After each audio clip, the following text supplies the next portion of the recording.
श्रीमद् भगवत गीता यथारूप अध्याय 2 गीता सार। दूरेण ह्यव्रम कर्म बुद्धि योग धनुश्चय बुद्धौ शरणमन्निविच कृपणा फलहेतु। हे धनंजय, भक्ति के द्वारा समस्त ग्रहित कर्मों से दूर रहो और उसी भाव से भगवान की शरण ग्रहण करो। जो व्यक्ति अपने सकाम कर्म फलों को भोगना चाहते हैं वो कृपण है। बुद्धि युक्तो जहाति उभे सुकृत दुष्कृते तस्माद्योग्याय युजस्यस्व योगा कर्मसु कौशलम। भक्ति में संलग्न मनुष्य इस जीवन में ही अच्छे तथा बुरे कार्यों से अपने को मुक्त भी कर लेता है। अतः योग के लिए प्रयत्न करो, क्योंकि सारा कार्य कौशल यही है। कर्मजम बुद्धियुक्ता ही फलम त्यक्त्वा मनीषिण जन्मबंध विनिर्मुक्ता पदम गच्छन्त्य नाम्य। इस तरह भगवत भक्ति में लगे रहकर बड़े बड़े ऋषि मुनि अथवा भक्तगण अपने आप को इस भौतिक संसार में कर्म के फलों से मुक्त कर लेते हैं।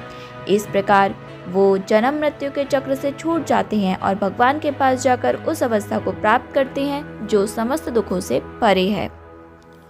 मुक्त जीवों का संबंध उस स्थान से होता है जहाँ भौतिक कष्ट नहीं होते। भागवत में कहा गया है कि समाश्रिता ये पद पल्लव व पल्लव महत पदम पुण्य यशो मुरारे भवाम बुद्धि तस पदम परम पदम पदम पदम यद विपदाम न तेषाम।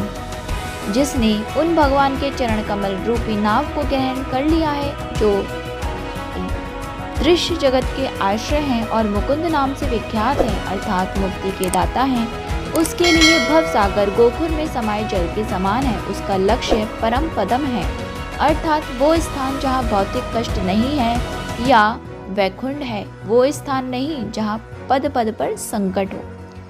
अज्ञानवश मनुष्य ये नहीं समझ पाता कि ये भौतिक जगत ऐसा दुखमय स्थान है जहाँ पद पद पर संकट है। केवल अज्ञानवश अल्पज्ञानी पुरुष ये सोचकर कि कर्मों से वो उसकी रहकर क्या कर सकेंगे, इसलिए इस स्थिति को सहन करते रहते हैं। उन्हें ये ज्ञात नहीं है कि इस संसार में कहीं भी कोई भी शरीर दुखों से रहित नहीं है। संसार में सर्वत्र जीवन के दुख, जन्म मृत्यु जरा तथा व्याधि विद्यमान है, किंतु जो अपने वास्तविक स्वरूप को समझ लेता है और इस प्रकार भगवान की स्थिति को समझ लेता है, वही भगवान की प्रेम भावना में लीन रहता है। फलस्वरूप वो वैकुंठ धाम जाने के लिए अधिकारी हो जाता है, जहाँ ना तो भौतिक कष्ट में जीवन है, ना ही काल का प्रभाव तथा मृत्यु है।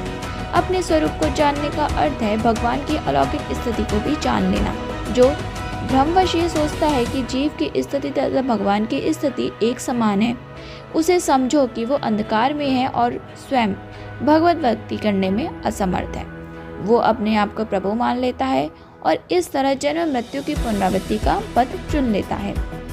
किंतु जो ये समझते हैं कि उसकी स्थिति सेवक की है, अपने को भगवान की सेवा में लगा देता है, वो तुरंत ही वैकुंठ लोक का अधिकारी बन जाता है। भगवान की सेवा कर्म योग या बुद्धि योग कहलाती है, जिसे स्पष्ट पंक्तों में भगवत भक्ति का नाम दिया जाता है। यदा ते मोहकलिलम बुद्धि व्यर्थित पृष्यति तदा गंतासि निर्वेदम श्रोतव्यस्य श्रुतस्य च। जब तुम्हारी बुद्धि मोह रूपी सघन वन को पार कर जाएगी, तो तुम सुने हुए तथा सुनने योग्य सबके प्रति अन्यमनस्क हो जाओगे। भगवत भक्तों के जीवन में ऐसे अनेक उदाहरण प्राप्त हैं, जिन्हें भगवत भक्ति के कारण वैदिक कर्म कांड से विरक्ति हो गई। जब मनुष्य श्री कृष्ण को तथा उनके साथ अपने संबंध को वास्तविक रूप में समझ लेता है, तो वो सकाम कर्मों के अनुष्ठानों के प्रति पूर्णतया अन्यमस्तक हो जाता है, भले ही वो अनुभवी ब्राह्मण क्यों न हो। भक्त परंपरा के महान भक्त तथा आचार्य श्री माधवेंद्रपुरी का कहना है, संध्या वंदन भद्रमस्तु भवतो भो स्नानम तुभ्यम नमो भो देवा पितरश्च तर्पण विधौ नाहम क्षम्यताम। यत्र कपि निषद्ध यादव कुलोत्तमस्य कंस द्विषा स्मारम स्मारमघम हरामी तदलम मन्ये के मन्ये में च। हे मेरे त्रिकाल प्रार्थनाओं, तुम्हारी जय हो। हे स्नान, तुम्हें प्रणाम है। हे देव पितृगण, अब मैं आप लोगों के लिए तर्पण करने में असमर्थ हूँ। अब तो जहाँ भी बैठता हूँ यादव कुलवंशी कंस के हंता श्री कृष्ण का ही स्मरण करता हूँ और इस तरह मैं अपने पाप में बंधन से मुक्त हो सकता हूँ। मैं सोचता हूँ कि यही मेरे लिए पर्याप्त है। वैदिक रस्में तथा अनुष्ठान यथा त्रिकाल संध्या, प्रातःकालीन स्नान, पितृतर्पण आदि नव दीक्षितों के लिए अनिवार्य है।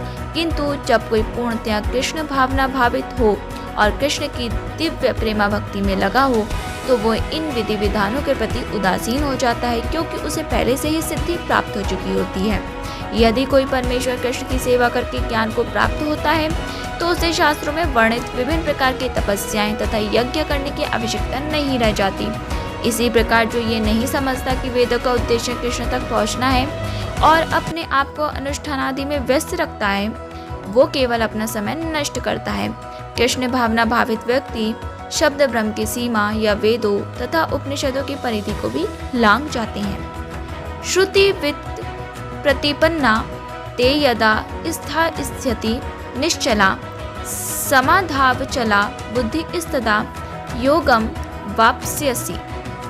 जब तुम्हारा मन वेदों की अलंकारमय भाषा से विचलित न हो और वो आत्म साक्षात्कार की समाधि में स्थिर हो जाए तब तुम्हें दिव्य चेतना प्राप्त हो जाएगी।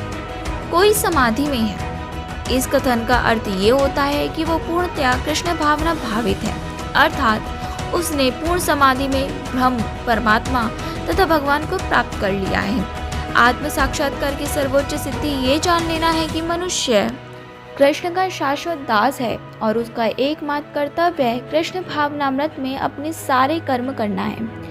कृष्ण भावना भावित व्यक्ति या भगवान के एकनिष्ठ भक्त को ना तो वेदों की अलंकारमय वाणी से विचलित होना चाहिए, न ही स्वर्ग जाने के उद्देश्य से सकाम कर्मों में प्रवृत्त होना चाहिए। कृष्ण भावनामृत में मनुष्य कृष्ण के सानिध्य में रहता है और कृष्ण से प्राप्त सारे आदेश उस दिव्य अवस्था में समझे जा सकते हैं। ऐसे कार्यों के परिणाम स्वरूप निश्चयात्मक ज्ञान की प्राप्ति निश्चित है। उसे कृष्ण या उनके प्रतिनिधि गुरु की आज्ञाओं का पालन मात्र करना होता है। अर्जुन उवाच स्थित प्रज्ञस्य का भाषा समाधि स्थस्य केशवा स्थितधति किम प्रभाषेता किमासीत व्रजेत किमा। अर्जुन ने कहा, हे कृष्ण, अध्यात्म में लीन चेतना वाले व्यक्ति के क्या लक्षण हैं? वो कैसे बोलता है तथा उसकी भाषा क्या है? वो किस तरह बैठता है और कैसे चलता है? जिस प्रकार प्रत्येक व्यक्ति के उसके विशिष्ट स्थिति के अनुसार कुछ लक्षण होते हैं, उसी प्रकार कृष्ण भावना भावित पुरुष का भी विशिष्ट स्वभाव होता है। यथा उसका बोलना, चलना, सोचना आदि। जिस प्रकार धनी पुरुष के कुछ लक्षण होते हैं जिनसे वो धनवान बन जाता है, जिस तरह रोगी अपने रोग के लक्षणों से रुग्ण जाना जाता है या विद्वान अपने गुणों से विद्वान जाना जाता है, उसी तरह कृष्ण की दिव्य चेतना से युक्त व्यक्ति अपने विशिष्ट लक्षणों से जाना जाता है। इन लक्षणों को भगवत गीता से जाना जा सकता है, किंतु सबसे महत्वपूर्ण बात यह है कि कृष्ण भावना भावित व्यक्ति किस तरह बोलता है, क्योंकि वाणी ही किसी मनुष्य का सबसे महत्वपूर्ण गुण है। कहा जाता है कि मूर्ख का पता तब तक नहीं चलता जब तक वो बोलता नहीं। एक बने ठने मूर्ख को तब तक नहीं पहचाना जा सकता जब तक वो बोले नहीं, किंतु बोलते ही उसका यथार्थ रूप प्रकट हो जाता है। कृष्ण भावना भावित व्यक्ति का सर्व प्रमुख लक्षण ये है कि वो केवल कृष्ण तथा उन्हीं के संबंध में या उनसे संबंधित विषयों के बारे में बोलता है। फिर तो अन्य लक्षण स्वतः प्रकट हो जाते हैं, जिनका उल्लेख आगे अभी हम करेंगे। श्री भगवानुवाच प्रजहाति यदा कामाना सर्वान् पार्थ मनोगतान् आत्मन्यवेत्तात्मा तुष्टः स्थित प्रज्ञस्तदुच्यते। श्री भगवान ने कहा, हे पार्थ, जब मनुष्य मनोधर्म से उत्पन्न होने वाली इंद्रिय तृप्ति की समस्त कामनाओं का परित्याग कर देता है और जब इस तरह से विशुद्ध हुआ उसका मन आत्मा में संतोष प्राप्त करता है तो वो विशुद्ध दिव्य चेतना को प्राप्त कहा जाता है, यानी कि स्थित प्रज्ञ कहते हैं। श्रीमद् भागवत में पुष्टि हुई है कि जो मनुष्य पूर्णतया कृष्ण भावना भावित या भगवत भक्त होता है उसमें महर्षियों के समस्त सद्गुण पाए जाते हैं, किंतु जो व्यक्ति अध्यात्म में स्थित नहीं होता उसमें एक भी योग्यता नहीं होती, क्योंकि वो अपने मनोधर्म पर ही आश्रित रहता है। फलत यहाँ ये ठीक ही कहा गया है कि व्यक्ति को मनोधर्म द्वारा कल्पित सारी विषय वासनाओं को त्यागना होता है। कृत्रिम साधन से इनको रोक पाना संभव नहीं, किंतु यदि कोई कृष्ण भावना व्रत में लगा हो तो सारी विषय वासनाएं स्वतः बिना किसी प्रयास के दब जाती हैं। अतः मनुष्य को बिना किसी झिझक के कृष्ण भावना व्रत में लगना होगा, क्योंकि ये भक्ति उसे दिव्य चेतना प्राप्त करने में सहायक होगी। अत्यधिक उन्नत जीवात्मा अपने आप को परमेश्वर का शाश्वत दास मानकर आत्मतुष्ट करता है। ऐसे आध्यात्मिक पुरुष के पास भौतिकता से उत्पन्न एक भी विषय वासना भटक नहीं सकती। वो अपने को निरंतर भगवान का सेवक मानते हुए सहज रूप में सदैव प्रसन्न रहता है। दुखेष्वनु दृगमना सुखेषु विगत स्पृहा वीतराग भय क्रोधा स्थितिर्मुनि रुच्यते। जो त्रयतापों के होने पर भी मन में विचलित नहीं होता अथवा सुख में प्रसन्न नहीं होता और जो आसक्ति भय तथा क्रोध से मुक्त है वो स्थिर मन वाला मुनि कहलाता है। या सर्वत्रानंद स्नेह तत् प्रात्य शुभाशुभम नाभिनंदति न दृष्टि तस्य प्रज्ञा प्रतिष्ठिता। इस भौतिक जगत में जो व्यक्ति ना तो शुभ की प्राप्ति से हर्षित होता है और ना अशुभ के प्राप्त होने पर उसे घृणा करता है, वो पूर्ण ज्ञान में स्थिर होता है। भौतिक जगत में सदा ही कुछ ना कुछ उथल पुथल होती रहती है, उसका परिणाम अच्छा हो या बुरा। जो ऐसी उथल पुथल से विचलित नहीं होता, जो शुभ या अशुभ से प्रभावित नहीं होता, उसे कृष्ण भावनामृत में स्थिर समझना चाहिए। जब तक मनुष्य इस भौतिक संसार में है तब तक अच्छाई या बुराई की संभावना रहती है, क्योंकि ये संसार द्वैत से पूर्ण है। किंतु जो कृष्ण भावनामृत में स्थिर है वो अच्छाई या बुराई से अछूता रहता है, क्योंकि उसका सरोकार कृष्ण से रहता है जो सर्वसमंगल है। ऐसे कृष्ण भावनामृत से मनुष्य पूर्ण ज्ञान की स्थिति प्राप्त कर लेता है, जिसे समाधि कहते हैं। यदा संहरते चायम कूर्मो गांडीव सर्वशः इंद्रियाणि निंद्रियादे भस्तस्य प्रज्ञा प्रतिष्ठा। जिस प्रकार कछुआ अपने अंगों को संकुचित करके खोल के भीतर कर लेता है, उसी तरह जो मनुष्य अपनी इंद्रियों को इंद्रिय विषयों से खींच लेता है वो पूर्ण चेतना में दृढ़ता पूर्वक स्थित होता है। किसी योगी भक्त या आत्मसिद्ध व्यक्ति की कसौटी ये है कि वो अपने योजना के अनुसार इंद्रियों को वश में कर सके, किंतु अधिकांश व्यक्ति अपनी इंद्रियों के दास बने रहते हैं और इंद्रियों के ही कहने पर चलते हैं। ये है उत्तर इस प्रश्न का कि योगी किस प्रकार स्थित होता है। इंद्रियों की तुलना विषैले सर्पों से की गई है। वो अत्यंत स्वतंत्रता पूर्वक तथा बिना किसी निमंत्रण के कर्म करना चाहती हैं। योगी या भक्त को इन सर्पों को वश में करने के लिए एक सपेरे की भांति अत्यंत प्रबल होना चाहिए। वो उनमें कभी भी कार्य करने की छूट ना दे सके। शास्त्रों में अनेक आदेश है, उनमें से कुछ करो तथा कुछ ना करो से संबंध है। जब तक कोई इन करो या ना करो का पालन नहीं कर पाता और इंद्रिय भोग पर संयम नहीं बरतता, तब तक उसका कृष्ण भावनामृत में स्थिर हो पाना असंभव है। यहाँ पर सर्वश्रेष्ठ उदाहरण कछुए के हैं। वो किसी भी समय अपने अंग समेट सकता है और पुनः विशिष्ट उद्देश्यों से उन्हें प्रकट कर सकता है। इसी प्रकार कृष्ण भावना भावित व्यक्तियों की इंद्रियां भी केवल भगवान की विशिष्ट सेवाओं के लिए काम आती हैं, अन्यथा उनका संकोच कर लिया जाता है। अर्जुन को उपदेश दिया जा रहा है कि वो अपनी इंद्रियों को आत्मतुष्टि में न करके भगवान की सेवा में लगाए। अपनी इंद्रियों को सदैव भगवान की सेवा में लगाए रखना कूर्म द्वारा प्रस्तुत दृष्टांत के अनुरूप है, जो अपनी इंद्रियों को समेटे रखता है। विश्वविनी वर्तन्ते निराहारस्य देहिना रसवर्जम रसो अपस्यस्य परम दृष्टा निवर्तते। देहधारी जीव इंद्रिय भोग से भले ही निवृत्त हो जाए, पर उसमें इंद्रिय भोगों की इच्छा बनी रहती है। लेकिन उत्तम रस के अनुभव होने से ऐसे कार्यों को बंद करने पर वो भक्ति में स्थिर हो जाता है। जब तक कोई अध्यात्म को प्राप्त ना हो तब तक इंद्रिय भोग से विरत होना असंभव है। विधि विधानों द्वारा इंद्रिय भोग को संयमित रखने की विधि जैसी है कि किसी रोगी के किसी भोज्य पदार्थ खाने पर प्रतिबंध लगाना, किंतु इससे रोगी की ना तो भोजन के प्रति रुचि समाप्त होती है और ना वो ऐसा प्रतिबंध लगाया जाना चाहता है।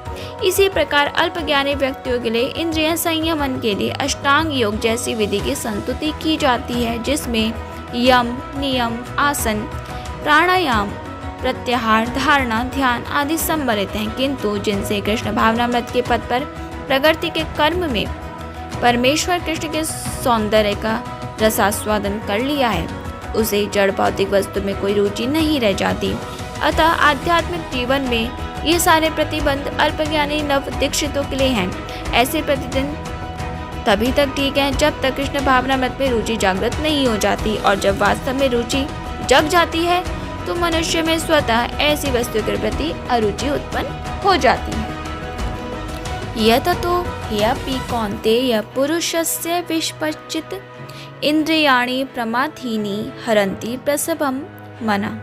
हे अर्जुन, इंद्रियां इतनी प्रबल तथा वेगवान हैं कि वे उस विवेकी पुरुष के मन को भी बलपूर्वक हर लेती हैं जो उन्हें वश में करने का प्रयत्न करता है।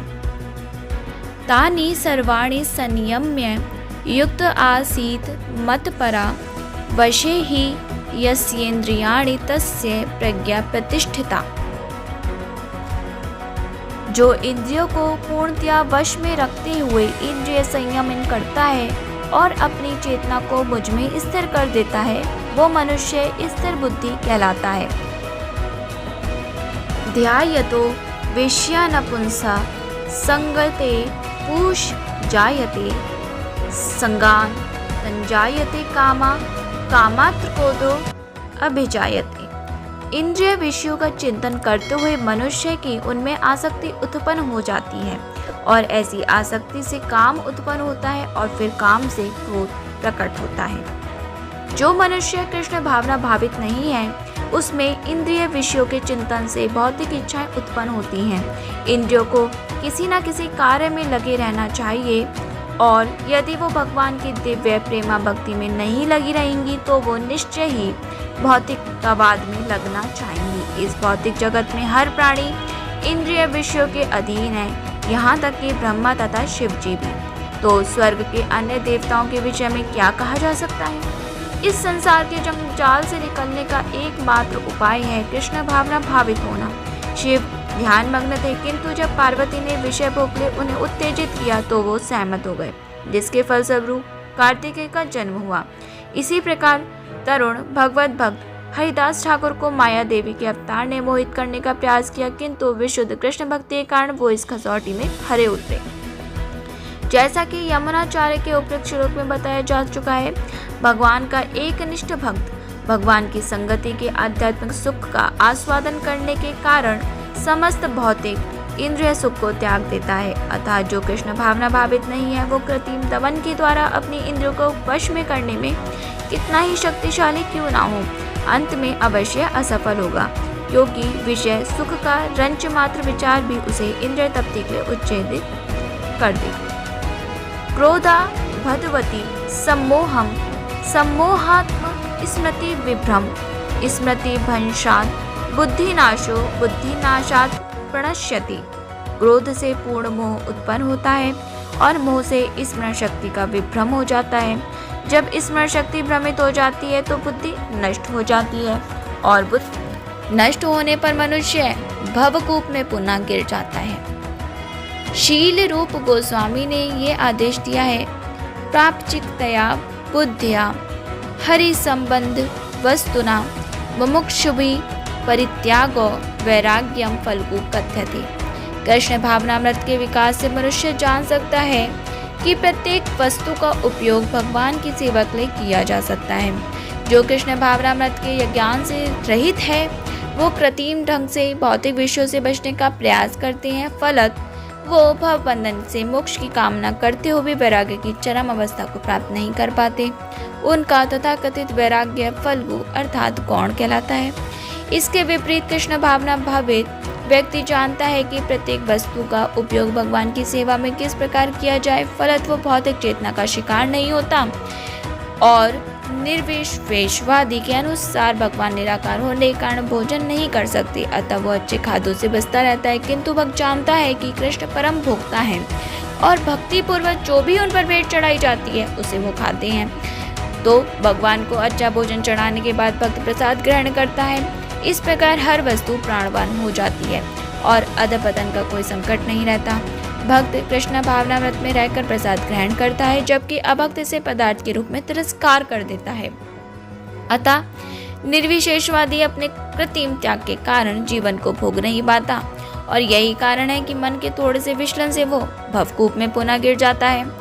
कहा जाता है कि मुक्ति के स्तर तक पहुंच जाने पर भी ऐसा जीव नीचे गिर जाता है क्योंकि उस भक्ति का कोई आश्रय नहीं मिलता।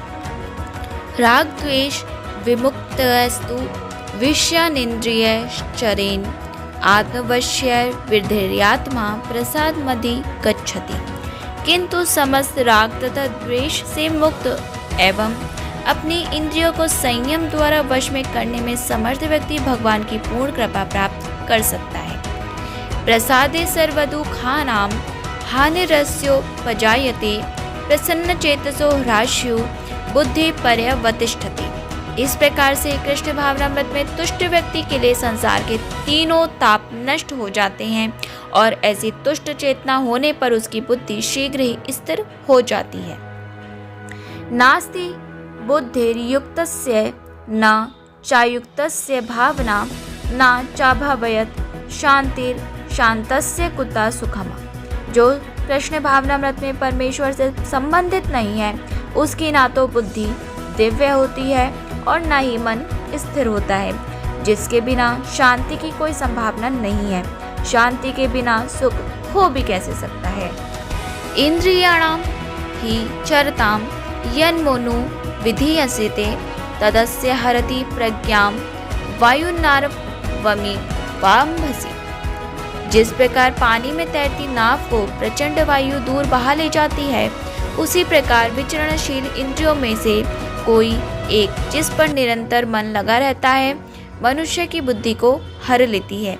यदि समस्त इंद्रियां भगवान की सेवा में ना लगी रहें और यदि उनमें से एक भी अपनी तृप्ति में लगी रहती है तो वो भक्त को दिव्य प्रगति पथ से विपथ कर सकती है, जैसा कि बताया जा चुका है। समस्त इंद्रियों को कृष्ण भावनामृत में लगाए रहना चाहिए क्योंकि मन को वश में करने की यही सही और सरल विधि है। तस्मादस्य महाबाहो निर्गहिति तानि सर्वशाम इंद्रियाणि निर्दयार्दे भयस्तस्य प्रज्ञा प्रतिष्ठिता।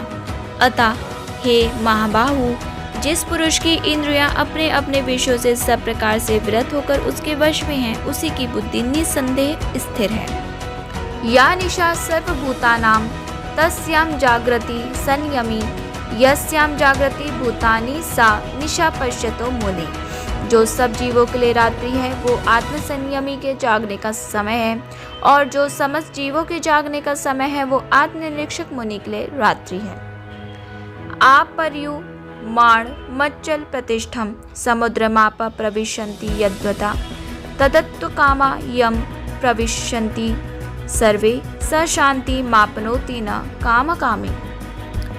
जो पुरुष समुद्र में निरंतर प्रवेश करती रहने वाली नदियों के समान इच्छाओं के निरंतर प्रवाह से विचलित नहीं होता और जो सदैव स्थिर रहता है वही शांति प्राप्त कर सकता है, वो नहीं जो ऐसी इच्छाओं को तुष्ट करने की चेष्टा करता हो। विहाय कामान्य सर्वान्मो मांचरन्ति निस्सप्राहा निर्ममो निरंकार स शांति मदि गच्छति। जिस व्यक्ति ने इंद्रिय तृप्ति की समस्त इच्छाओं का परित्याग कर दिया है, जो इच्छाओं से रहित रहता है और जिसने सारी ममता त्याग कर दी है तथा अहंकार से रहित है, वही वास्तविक शांति को प्राप्त कर सकता है। एषा ब्राह्मी स्थिति पार्थनैनां प्राम्य विमुहर्ते स्थित्वास्य मंथकाले अपि ब्रह्म निर्वाण मृच्छति। यह आध्यात्मिक तथा ईश्वरीय जीवन का पथ है जिसे प्राप्त करके मनुष्य मोहित नहीं होता। यदि कोई जीवन के अंतिम समय में भी इस तरह स्थित हो तो वो भगवत धाम में प्रवेश कर सकता है। इस प्रकार श्रीमद् भगवद गीता के तृतीय अध्याय गीता का सार का भक्ति वेदांत तात्पर्य पूर्ण हुआ। अब हम मिलते हैं आपसे अगले अध्याय में, तब तक के लिए बने रहिए हमारे साथ only on the spicy BG channel मेरी यानी झलक के साथ। और दोस्तों, स्ट्रे एनिमल्स को फीड कराना बिल्कुल मत भूलिएगा। अब मैं चलती हूँ, राधे राधे।